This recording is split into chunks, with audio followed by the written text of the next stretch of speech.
Ekosistem daratan adalah ekosistem yang memiliki lingkungan fisik berupa daratan. Ekosistem ini dipengaruhi oleh berbagai faktor seperti iklim, curah hujan, keadaan tanah, dan kelembapan. Ekosistem daratan terdiri dari komponen biotik atau makhluk hidup dan abiotik atau tidak hidup yang saling berinteraksi untuk menciptakan kehidupan.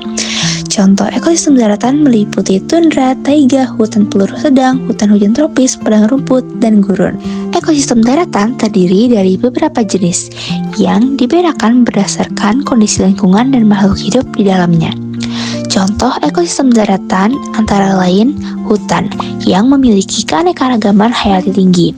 Selain itu, terdapat ekosistem sawah dan perkebunan yang merupakan ekosistem buatan dan dimanfaatkan oleh manusia.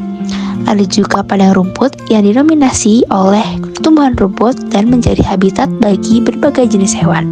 Ekosistem daratan tersusun atas dua komponen utama, yaitu komponen biotik dan komponen abiotik.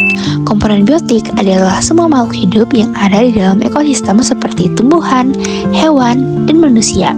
Sedangkan komponen abiotik merupakan faktor tak hidup yang mempengaruhi kehidupan, seperti tanah, air, udara, cahaya matahari, dan suhu. Kedua komponen ini saling berinteraksi dan membentuk keseimbangan dalam ekosistem daratan. Adapun komponen biotik yang kita temui di hutan kota kemarin adalah jamur tiram, siput telanjang, pohon aras, dan lainnya. Ini merupakan contoh rantai makanan yang terjadi di ekosistem daratan. Rantai makanan dimulai dari tumbuhan sebagai produsen. Tumbuhan mampu membuat makanannya sendiri melalui proses fotosintesis dengan bantuan cahaya matahari.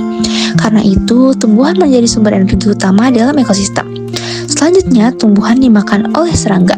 Contohnya ada belalang atau serangga pemakan daun. Serangga ini berperan sebagai konsumen tingkat pertama karena memperoleh energi langsung dari tumbuhan. Kemudian, serangga dimakan oleh katak. Katak menjadi konsumen tingkat kedua karena mendapat energi dari hewan yang sebelumnya memakan tumbuhan.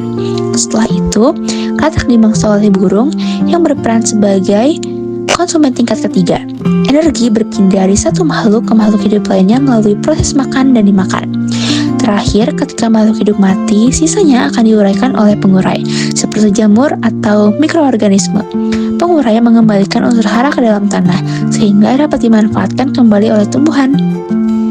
Inilah yang disebut rantai makanan, yaitu proses perpindahan energi dari produsen ke konsumen hingga ke pengurai dalam satu ekosistem.